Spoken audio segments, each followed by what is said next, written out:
Lo que voy a hablar el día de hoy lo he titulado El camino a tu propósito. Dile al que está al lado tuyo, hay un camino para tu propósito. Vamos a Filipenses 3:12, dice así: el camino a tu propósito. Vale. Filipenses 3:12 dice: no quiero decirte que ya haya logrado estas cosas, ni que ya haya alcanzado la perfección, pero sigo adelante a fin de hacer mía esa perfección para la cual Cristo Jesús primeramente me hizo suyo. ¿Cuántos dicen amén a eso? Dios tiene un propósito para cada uno de nosotros. ¿Lo crees? No sé, pensé que lo creía más gente. Dios tiene un propósito para cada uno de nosotros. ¿Lo crees? Amén, así es. Dios tiene un propósito. Tú no naciste por un accidente. Aún si hubieras nacido sin tus padres buscarlo. No, es que yo no lo estaba buscando, dice algunos padres, ¿no? Da igual, aunque tu padre y tu madre no te estuvieran buscando, el Señor sí te estaba buscando y el Señor te puso en esta tierra. Amén a eso. Así es, dale un aplauso al Señor si quieres. Porque tú eres elegido y elegida por Dios. Tienes un propósito de parte del Señor. Tienes un destino. Di conmigo, destino.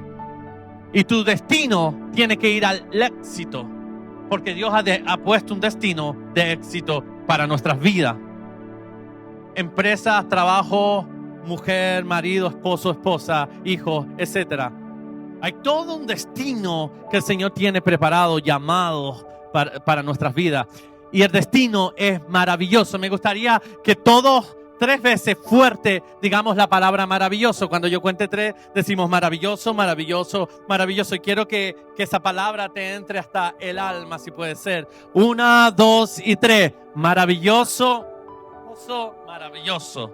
Y ese es el destino que Dios tiene para cada uno de ustedes. Para ti tiene un destino maravilloso. Para ti tiene un destino maravilloso. Para cada uno de nosotros tiene un destino maravilloso. Mira lo que dice Jeremías 29:11. Y saben que es uno de mis versículos favoritos. Porque yo sé muy bien los planes que tengo para ustedes. Afirma el Señor Todopoderoso. Planes de bienestar y no de calamidad, a fin de darles un futuro y una esperanza. ¿Cuántos dicen amén a eso? Dios preparó un destino. Se ha tomado el tiempo para preparar un destino para ti y para mí. Pero ese destino tienes que buscarlo. Tienes que anhelarlo. Conozco un montón de gente que no está viviendo el destino del Señor. Conozco mucha gente que ya partió y no vivió el destino del Señor para ellos. Porque el destino tienes que buscarlo. Tienes que anhelarlo. Muchas veces estamos tan preocupados por los negocios de esta tierra, por lo que hacemos en esta tierra, por el trabajo, el marido, la mujer, los hijos, por lo cotidiano, ¿no? Y si tenemos un préstamo, si estamos pagando un coche, una letra, etc. Estamos tan metidos en los negocios de la tierra que nos olvidamos realmente del destino, del propósito del Señor para nuestras vidas, el auténtico propósito del Señor para nuestras vidas. Y el más importante, que esto es totalmente espiritual, amén a eso, es un destino que el Señor ha puesto en nuestras vidas. Es un propósito que Dios ha diseñado para nosotros. Me he dado cuenta en el transcurso de la vida y en el transcurso de estos 10 años de pastorear la iglesia que creo que no sabemos diferenciar, o mucha gente no sabe diferenciar el propósito de Dios.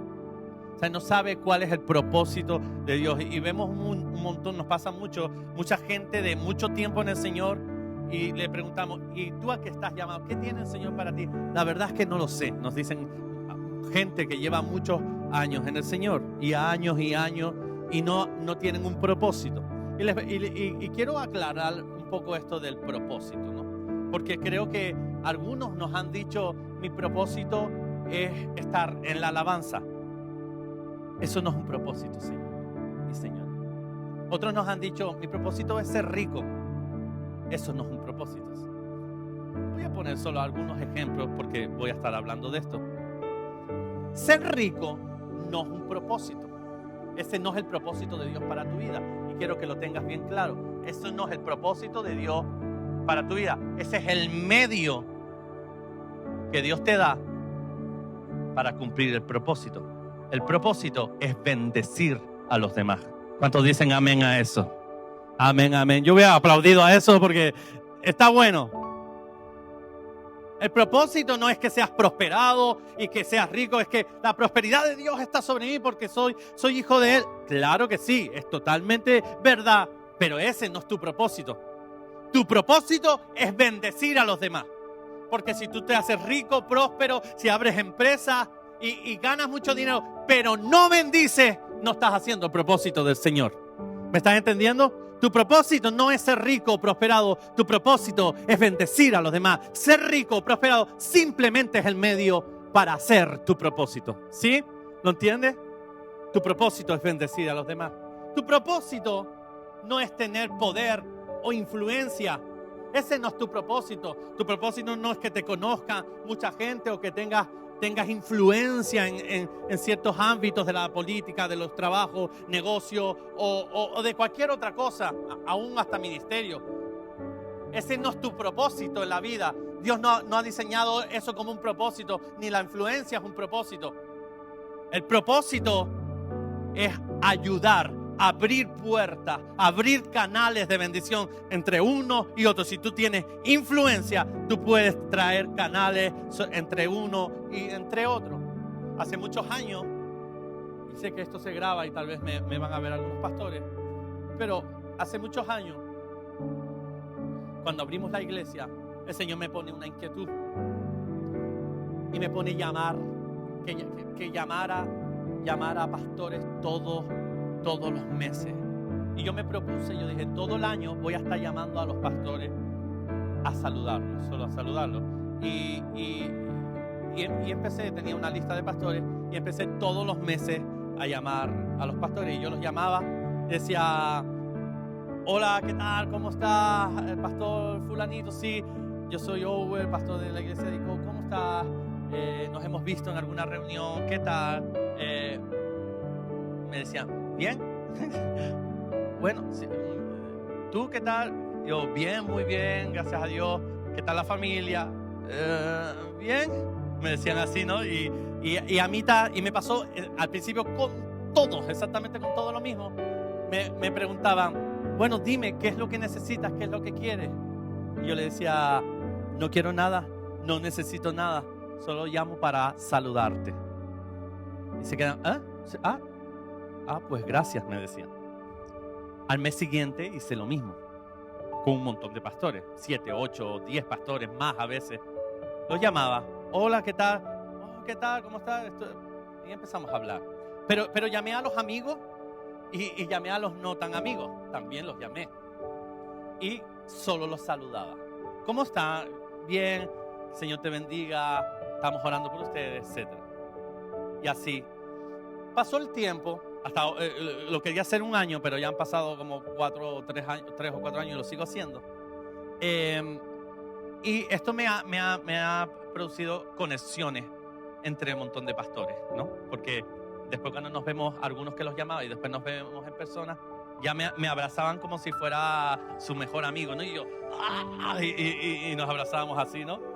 Y esto me ayudó a una cosa, me ayudó a tener una influencia. Entonces, cuando había un pastor por allá que no conocía a otro pastor que estaba por aquí en las reuniones, yo le decía, ¿tú conoces a fulanito que tiene una iglesia en tal, es una bendición, mira cómo lleva el ministerio, ven, te lo presento? Y yo lo llevaba allí y lo presentaba y conectaba. Después venía otro y así los conectaba unos con otros. Siempre que nos veían, a veces que hemos quedado y los conectaba. Y hoy en día todavía hay pastores que quedan entre ellos porque los conectamos. La influencia sirvió para ayudar. Mi propósito no era ser importante o que todo el mundo me conociera, sino mi propósito era conectar pastores.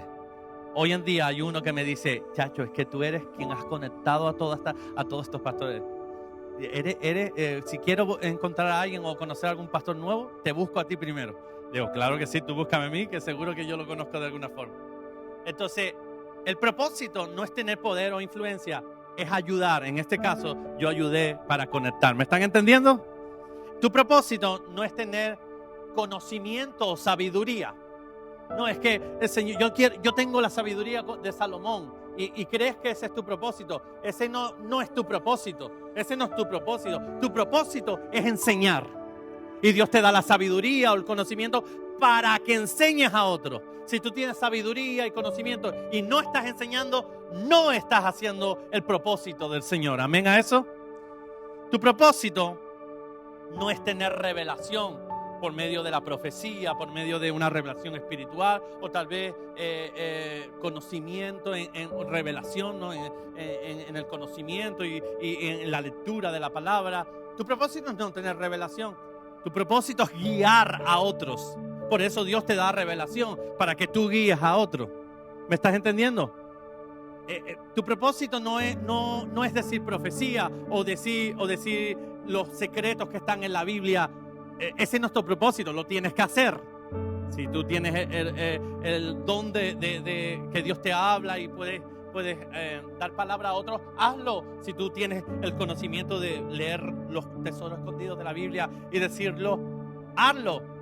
Pero tu propósito no es saberlo, tu propósito es guiar a otros. Cómo tener ese conocimiento y cómo llevar a otros al destino del Señor. Tu propósito no es el talento, tu propósito no es tocar o cantar. Ese no es el propósito. Ese simplemente es el medio. Tu propósito es adorar el nombre del Señor Jesucristo. Amén a eso. Ese es tu propósito. Tu propósito no es el talento, tu propósito es adorar el nombre del Señor Jesucristo. Tu propósito no es ser cabeza o tener el don de liderazgo. Tu propósito es emprender, dirigir a otros, arrastrar a otros. Ese es tu propósito. Tu propósito siempre tiene que ver con los demás, más que contigo. Y así podríamos hablar muchas cosas de propósito. Te voy a hablar 3 puntos para ver qué tienes que hacer para cumplir tu llamado o tu propósito aquí en la tierra. Y me voy a enfocar en esto.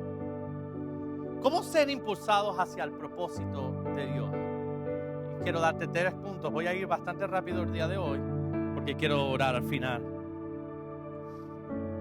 Número 1, vamos a hablar de cómo ser impulsados hacia el propósito. Cómo yo puedo ser impulsado hacia el propósito que Dios, cómo conocer ese propósito y cómo ser impulsado hacia ese propósito. Número 1, para ser impulsado al propósito de Dios, tu actitud en el camino lo cambia todo. Tienes que saber que tu actitud lo va a cambiar todo.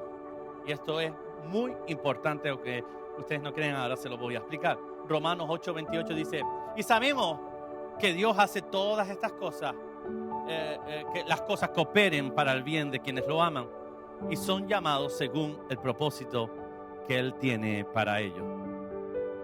Hay momentos en la vida que encontrarás oposición y esto va a pasar siempre, va a haber oposición. Va a haber oposición hacia tu destino, hacia el destino de tu familia, etc. Cosas van a pasar, cosas pasarán que te quieren desviar del propósito de Dios. O sea, va a pasar prácticamente siempre cosas que te van a desviar del propósito de Dios para tu vida. Pero el punto para mí es este. ¿Cuál es tu actitud en medio del camino? Porque ya tienes que dejar claro y poner claro en tu mente que van a pasar cosas. El camino del Señor no es un camino de rosa. O sea, tú no caminas por este camino sin pasar por el camino de piedra, sin saltar obstáculos y sin subir montañas. Todos estamos en este camino y tenemos que pasar obstáculos, subir montañas, caminar por caminos de piedra. Angosto y estrecho es el camino que nos lleva a la salvación. Amén a eso. Todos vamos a pasar por circunstancias muy, muy difíciles. Pero aquí el tema o aquí el punto es no es que vayamos a pasar o no, vamos a pasar, ya te lo digo, vamos a pasar. Aquí el punto es, ¿cuál es tu actitud ante ese problema? ¿Cómo vas a ver la situación? ¿Cómo vas a enfrentar la situación? ¿Cómo lo vas a hacer? Hay gente que siempre ve el vaso medio lleno, pero hay gente que siempre ve el vaso medio vacío.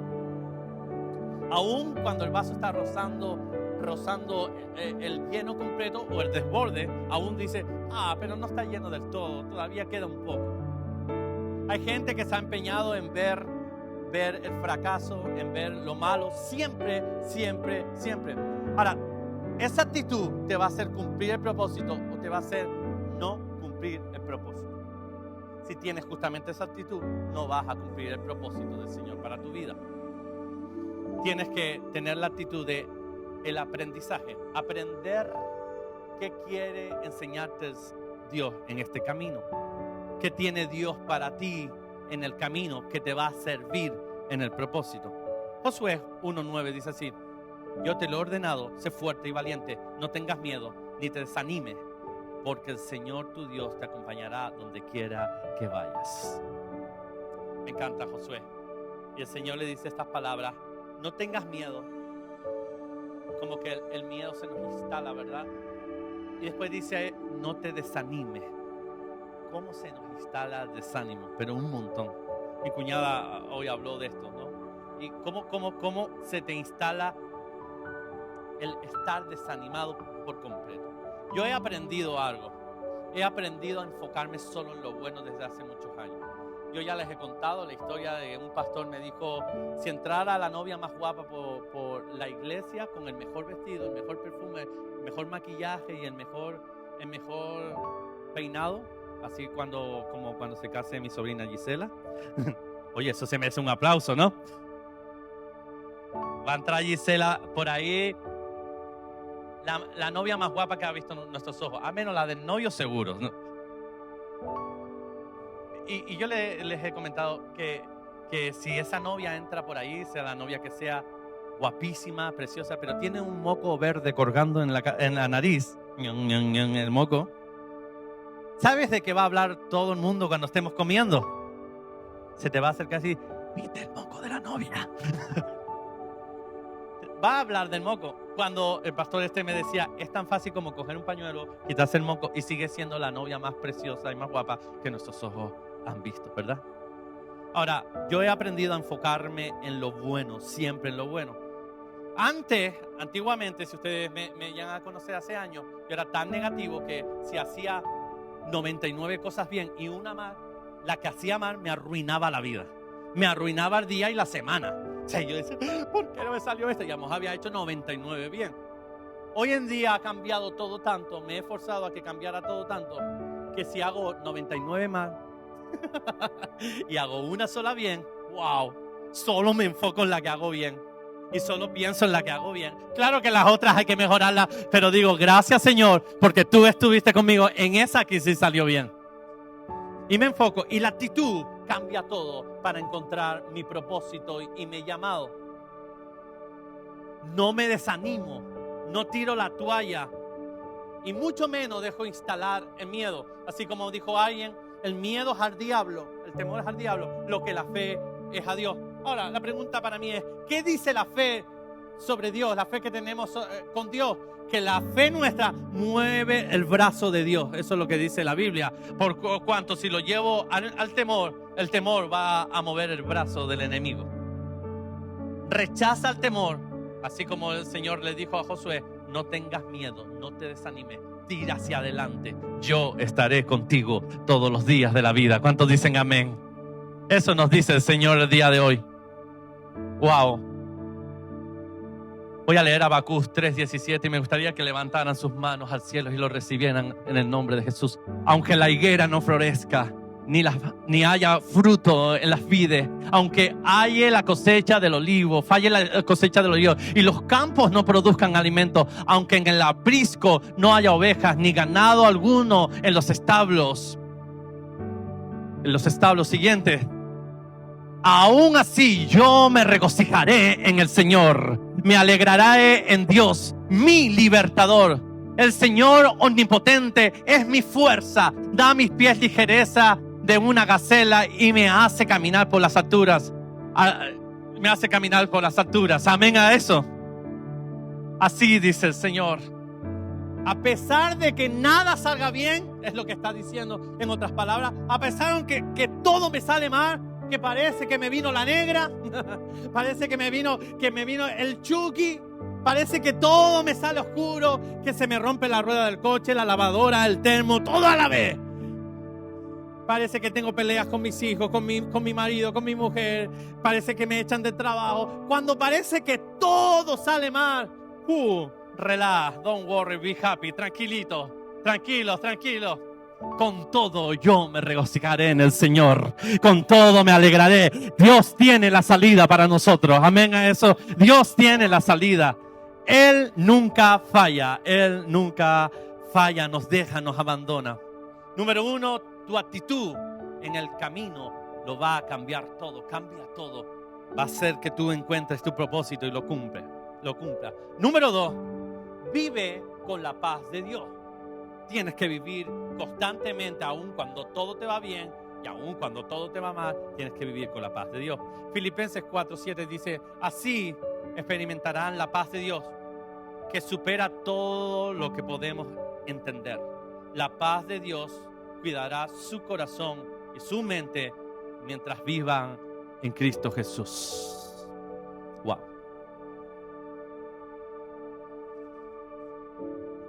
Me encanta leer los versículos de atrás para adelante. Me dan un sentido diferente. Si yo aplico esto a este versículo, lo que el Señor Jesús me está diciendo es así. La paz de Dios cuidará sus corazones. ¿Cuántos dicen amén a eso? Cuidará sus mentes mientras vivan en Cristo Jesús. Mientras vivan en Cristo Jesús, el Señor cuidará, la paz de Dios cuidará sus corazones y sus mentes. Mientras vivan en Cristo Jesús, el Señor cuidará sus corazones y sus mentes. O sea, para tenerlo claro y para salir de aquí hoy claro, mientras estemos en Cristo, la paz de Dios cuidará nuestra mente y nuestro corazón. El día que no estemos en Cristo, el día que no queremos saber nada de Cristo, la paz nos atormentará, la ansiedad nos atormentará, el desánimo se apoderará de nosotros el temor. ¿Me estás entendiendo? Porque la paz de Dios cuida nuestro corazón y nuestra mente solo porque estamos en Cristo Jesús. Y yo sé que todos los que estamos aquí estamos en Cristo Jesús, victorioso, fuerte, triunfante. Y esa paz está cuidando nuestro corazón. La paz de Dios te va a cuidar y te llevará a tu destino. La paz de Dios te hará tomar buenas decisiones. Di conmigo, buenas decisiones. Cuando no tenemos paz, no tomamos buenas decisiones. Todo lo contrario, tomamos las peores decisiones de nuestras vidas. A ver, si tú lo piensas por un momento, las peores decisiones de tu vida no habían paz, había intranquilidad. Conozco a alguien que estaba intranquilo o intranquila, no lo sé, intranquilo o intranquila, voy a dejarlo así. Antes de casarse y no tenía paz, no quería casarse porque no habían cosas que no gustaban, ya habían actitudes en el noviazgo que no gustaban. Pero aún así decidió casarse. Dijo, bueno, yo me voy a casar, ya se arreglará en el matrimonio. Voy a hacer un paréntesis. Los que han estado en retiros matrimonios con nosotros saben que es lo que no se arregla en el noviazgo no se arregla en el matrimonio. Y lo que no se arregla sin hijos, no se arregla con hijos. Se empeora. Bueno, cierro paréntesis, sigo aquí en la predicación. Entonces esta persona se casa, fuimos a la boda, todo bien. Al tiempo, pues sucede lo que tenía que suceder. Las mismas actitudes y lo mismo que cuando eran novios, o peor, se hizo peor. Y salió la frase, ¿por qué me habré casado con esta persona? Claro, que a uno se le dice, te lo dije, ¿no? Pero a mí me da la enseñanza esto. Antes de decir sí, y ya no hablo solo del matrimonio, sino en cualquier área de nuestra vida, párate. Y hazte esta pregunta: ¿estoy teniendo paz con esto? Creo que la paz de Dios es una señal hacia nuestro destino. Cuando no hay paz, yo creo que no hay que caminar por ahí. Creo que ese no es nuestro destino, porque el Señor va a traer paz, va a cuidar nuestra mente, va a cuidar nuestro corazón, porque nosotros estamos en Cristo Jesús. ¿Está bien?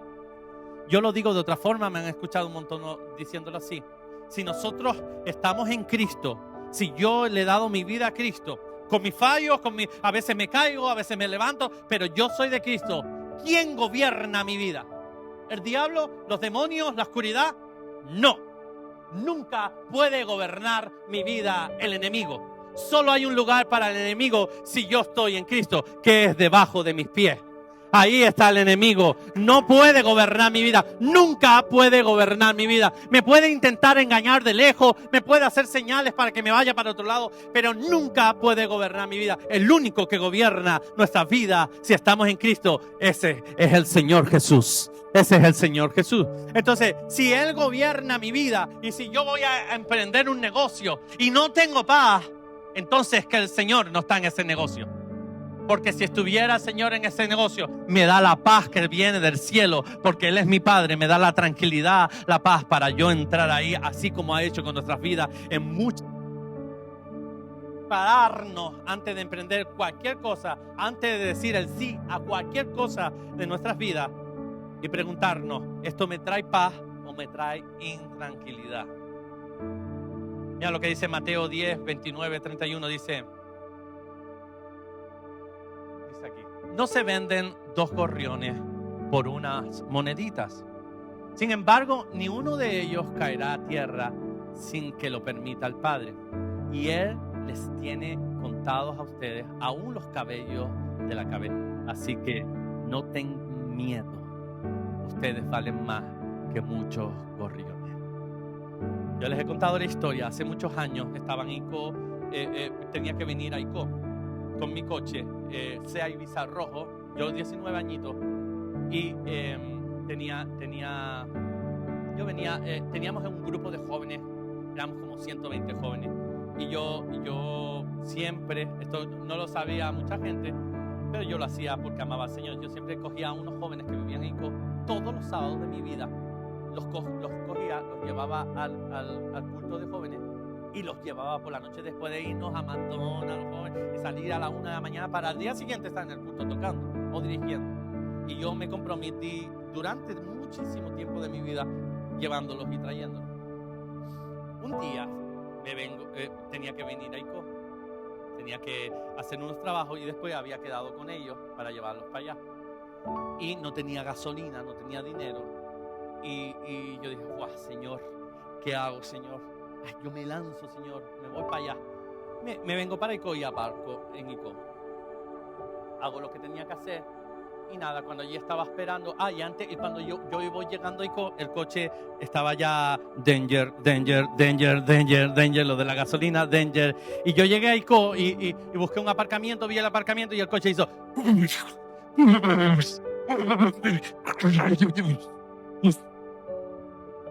Y se me quedó el coche ahí, ¿no? Y yo dije, pues ya está. Salí del coche y yo, hasta aquí llegó la gasolina. Y yo salí, hice mis cosas. Y cuando estaba esperando me entró la ansiedad de repente. ¿Qué hago? El coche aquí botado, no sé qué. En una de estas había en el antiguo Mercadona, que después fue un chino, donde trabajó Natalie. Y después, ahora no sé qué, es un gimnasio, algo de eso. Enfrente había una tienda de animalitos y yo esperando allí, me apoyo allí en el cristal y veo a los pescaditos y me viene este versículo en la mente. Mira los lirios del campo, cómo se visten. Ni Salomón se vistió así. Mira las aves del cielo, cómo el Señor las alimenta y no tienen que trabajar y Dios le da la comida cada día. Y me viene el versículo: no vales tú más que los pájaros del cielo, no vales tú más que las plantas del campo, las flores del campo. Yo me ocúpate de mí, que yo me ocupo de ti. Wow. Y yo hice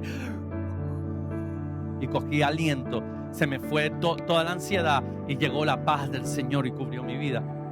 di 2 pasos me fui a caminar, a pasear en lo que hacía tiempo, con una seguridad de que Dios cuidaba de mí.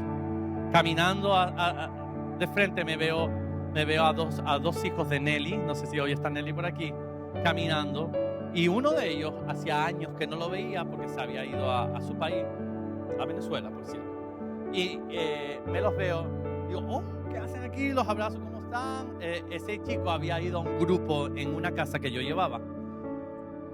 Y hace 3 años se había ido del país. Entonces, ¿cómo están? Qué bien verlo. No, estoy aquí esperando a una gente que nos vamos al culto de jóvenes. Y me dice, yo quería hablar contigo. Y yo le dije, cuéntame. A ver de qué se va a arrepentir en el nombre de Jesús. Y lo bautizo en este momento. No, y yo a ver qué me va a decir, ¿no? Y me dice, ¿tú te acuerdas? Hace 3 años estaba pasando una situación súper difícil. No tenía comida, no tenía... Y tú me prestaste 20 euros. Y yo dije, yo no me acuerdo. De verdad que yo ni me acuerdo de eso. Si tú me lo diste. Dice, yo me fui a Venezuela, nunca pude agradecerte eso. Dice, pero ahora estoy aquí. Y así saca la cartera, saca 20 euros y dice, y te los quiero devolver. Y yo pensé, mira las aves del cielo, mira las flores del campo. Para terminarle la historia, que nunca se la terminó, cojo los billetes. Yo, amén, aleluya, y lo cogí, ¿no? Y gloria a Dios, aleluya, ¿no? Y claro, y cuando me voy para el coche, me empieza a venir la bajona también, porque digo, el coche ya se me paró, ¿cómo arranco? ¿Cómo voy yo a la gasolinera? Ahora tengo que ir a comprar un bote para echar la gasolina, que ya vale 20 euros el bote. Dios mío, ¿y cómo he hecho gasolina? Ay, Dios mío. Yo, bueno, pero me volvió a subir la fe, porque yo digo, hombre, si ya me dio el dinero el Señor, hará un milagro. Entonces yo me voy al aparcamiento por fe y me meto en el coche y digo, hablé todas las lenguas que yo pude en el nombre de Jesús y me arrancó el coche y yo, Entonces salgo, punto muerto en las rectas. Y cuando yo veo una gasolina intermitente, llega la gasolina. Y paró. Bajé, se abre la ventana y dice, sí, ¿cuánto quiere que le eche? Sacó el billete. 20 euros, por favor. Y me echó 20 euros y ahí pude ir allá. Ahora, ahí aprendí la lección. ¿Por qué desesperarnos? ¿Por qué quitar la paz de nuestras vidas? Si algo no da paz, no es del Señor.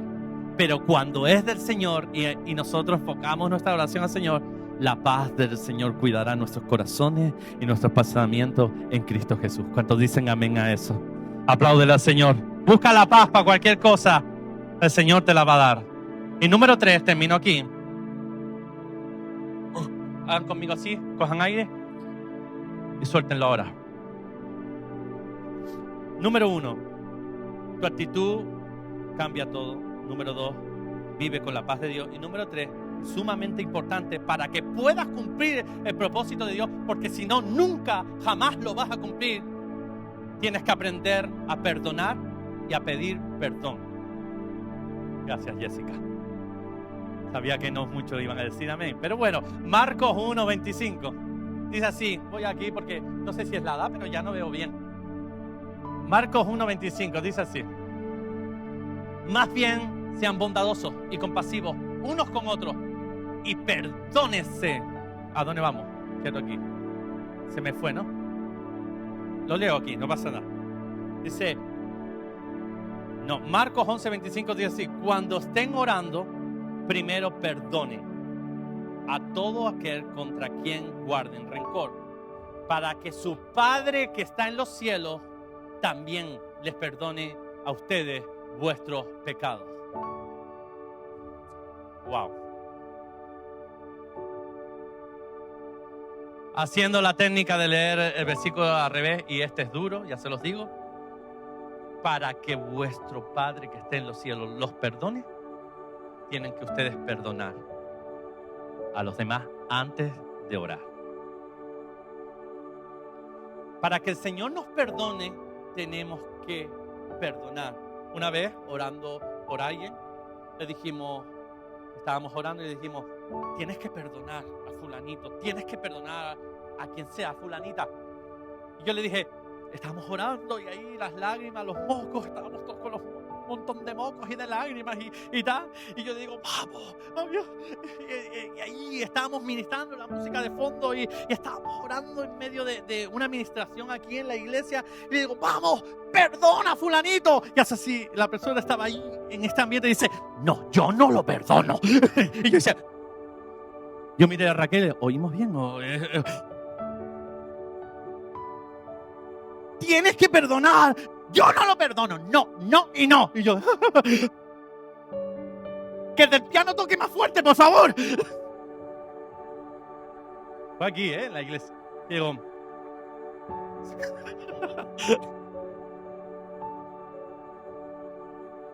repite conmigo, le dije encima.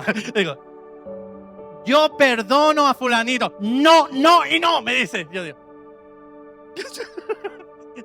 yo miraba para Raquel y yo me echo a correr, ¿qué hago? ¿Qué hago? Y me viene este versículo.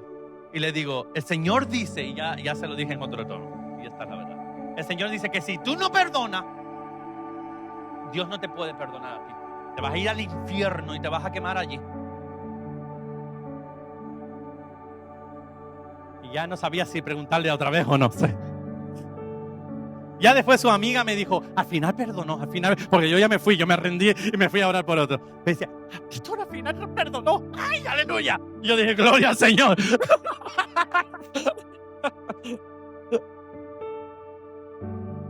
Wow, esto es verdad, no nada.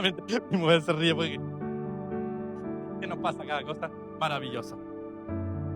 Yo tengo para un día escribir un libro, creo yo. Anécdotas de la iglesia. Ahora, así, lo que le dije es totalmente verdad. Y mira que son palabras duras, pero me lo aplico para mí, nos lo aplicamos para todos. Si nosotros nos perdonamos, cuando lleguemos al cielo, lo digo entre comillas, y lleguemos allí con San Pedro, toquemos, oye San Pedro, aquí estoy yo, y tal, mira todo lo que hice. Y diga, y mire San Pedro diga, oye, si es verdad, ayudaste a los pobres, hablaste en 300.000 lenguas, oraste, cantaste, hiciste un montón de cosas. Pero tienes aquí que no perdonaste a tu padre, a tu madre, a tu ex, etc. No te puedo dejar entrar en el reino de los cielos porque el Señor no te ha podido perdonar, porque tú no lo perdonaste a los demás. Y aquí no hay que buscarle nada de la huerta, aquí es literalmente el versículo diciéndolo. O sea, nos está diciendo que Dios te perdona, pero que tenemos que perdonar para que nuestro Padre nos perdone. Si no, habría una mancha en nuestra vida. Si nosotros no perdonamos, Dios no nos puede perdonar porque no hay arrepentimiento. Es lo que está diciendo el escritor. Como no hay arrepentimiento porque no has terminado de perdonar, Dios no te puede perdonar. No entrarás en el reino de los cielos. Mira lo que dice Efesios 4:32. Más bien, que es el que estábamos leyendo, sean bondadosos y compasivos unos con otros y perdónense mutuamente, así como Dios los perdonó a ustedes en Cristo Jesús. Y a mí, cuando leo esto de perdónense mutuamente, ¿sabes lo que me viene en la cabeza? Me viene directamente, da igual quien tenga razón. ¿Alguien me está entendiendo? Da igual quien tenga razón. Da igual quien tenga razón. Perdónense mutuamente. Usted y yo tenemos que ir y perdonar. Y pedir perdón. Si te he ofendido, perdona. Y da igual la reacción del otro, ¿no? Hablando con alguien esta semana, me decía, es que yo tengo miedo de cómo sea la reacción del otro si yo le voy a pedirle perdón, a perdonar a esta persona. Y yo le dije, ese no es tu problema. Ese no tiene nada que ver contigo. Tú tienes que hacer lo que Dios dice que tienes que hacer. Y si la otra persona reacciona mal, no te perdona, ese es el problema de la otra persona. Ya la otra persona se la tendrá que ver con el Señor. Pero que tú y yo, hermano, delante del Señor, podamos decir, Señor, yo he perdonado y he pedido perdón. Amén a eso. Así debe ser. para que tú cumplas tu propósito. Mira lo que dice Proverbios 17:9. El que perdona la ofensa cultiva el amor. El que insiste en la ofensa divide a los amigos. Me encanta esto de cultiva el amor. Nosotros tenemos que ser gente que siembre amor. Tenemos que aprender a perdonar y a pedir perdón. Es más, quiero decirles algo, mi hermano. Alguien que ha aprendido a perdonar y a pedir perdón y es sano en el corazón, no se ofende fácilmente. No se ofende fácilmente. No se ofende y no se pelea con nadie porque no te haya cogido el teléfono. O no se pelea con nadie porque no te saludó porque tenía prisa. O sea, alguien que está sano en el corazón no se ofende fácilmente. No se ofende fácilmente. Entonces tenemos que aprender a no ofendernos fácilmente, porque cuando nos ofendemos fácilmente es que todavía no se ha sanado algo en nuestra vida.